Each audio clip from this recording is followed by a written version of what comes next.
The African Union has a collective vision of a peaceful, integrated, prosperous Africa driven by its own people to take up its rightful place in the global community.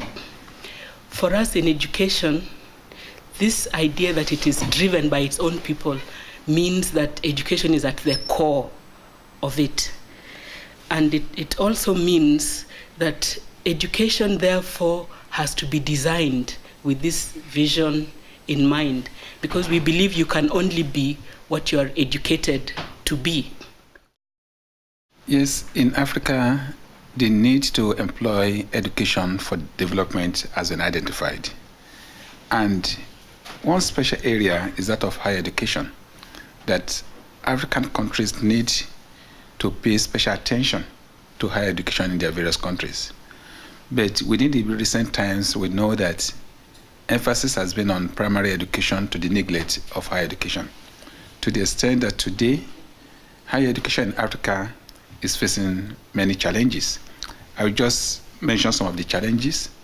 One, I believe, is the challenge of massification, where you have a large number of young people who come into higher education, whereas the facilities that are available will not be able to take care of the system.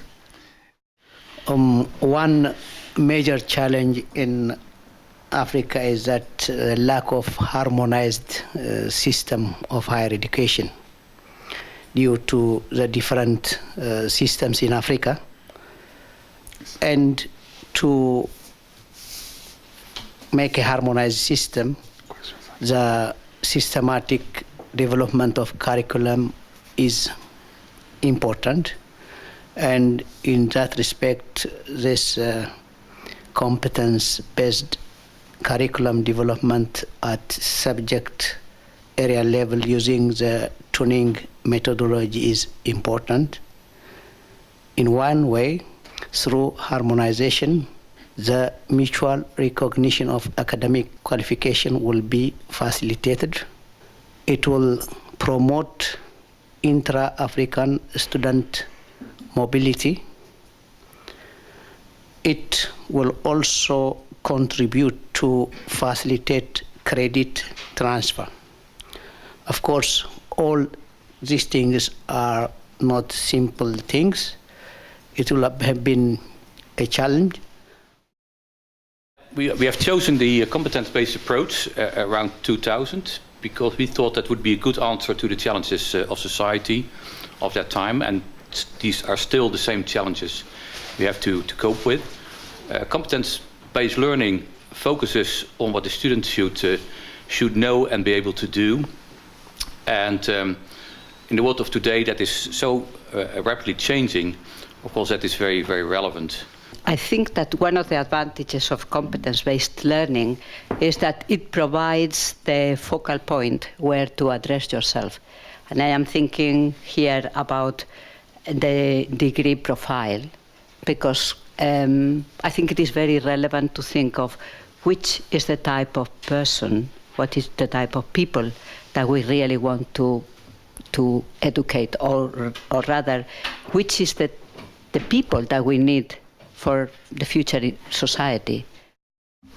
I think that beside that, the importance of the competence base from our perspective, it's also related to the internationalization aspect, because it's a way that clearly facilitate the understanding of what is happening in a different context, in a different cultural context, instead probably of the content base. Mm-hmm. And this is more helpful for recognition. So the importance of the competence-based approach as an approach to make more comparable and compatible our degrees worldwide.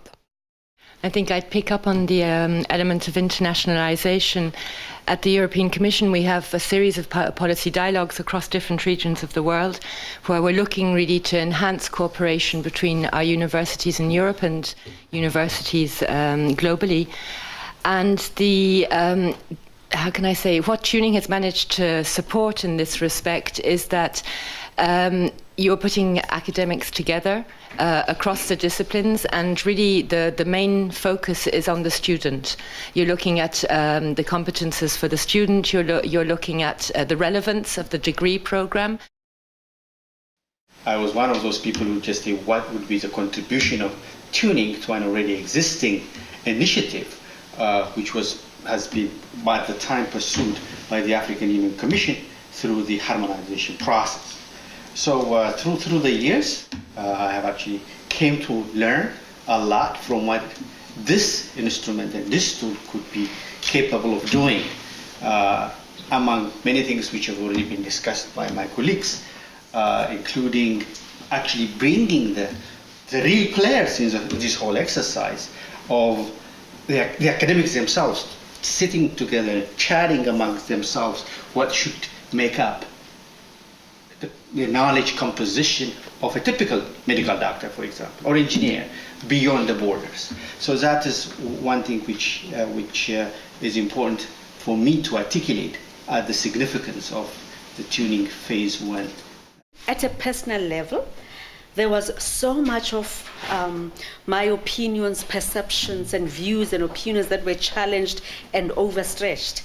But beyond that, at a subject level, joining that vibrant group of teacher education subject experts has resulted in my growth in many other ways, but also the growth within the subject area.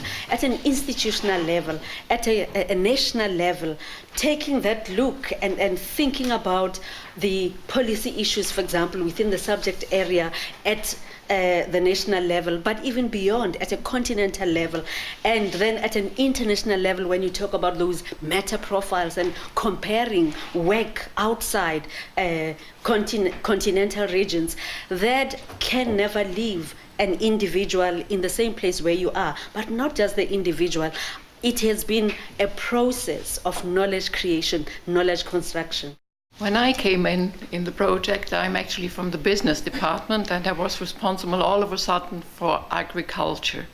And this was a very, very interesting experience from the very beginning, because I've learned a lot.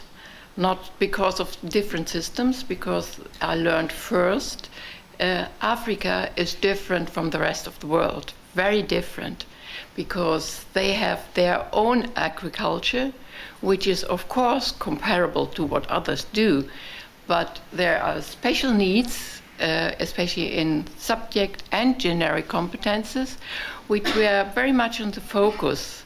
So we grew together in the group, and I learned that there are so many differences, very interesting differences in Africa, which can be brought together. So this is actually my very good experience from the first phase. I've learned so many things, and I've come to appreciate that actually what we now have is a common way of looking at higher education.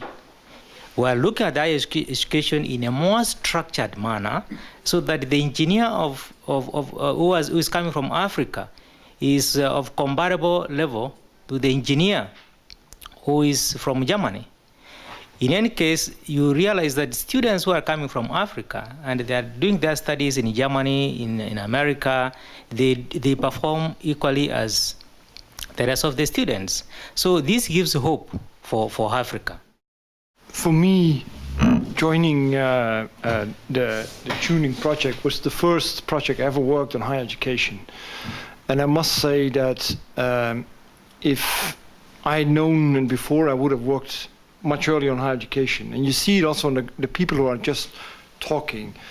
It's enthusiasm about the project. And that's what I take away from the first project, as a thing that you had 60 universities and 60 persons, most of the time through the whole period of 3 years, being there enthusiastically working on what has been they had to do during the workshop, but also between the workshop, working on what they had to do, and then coming back with results, and also in a very short time.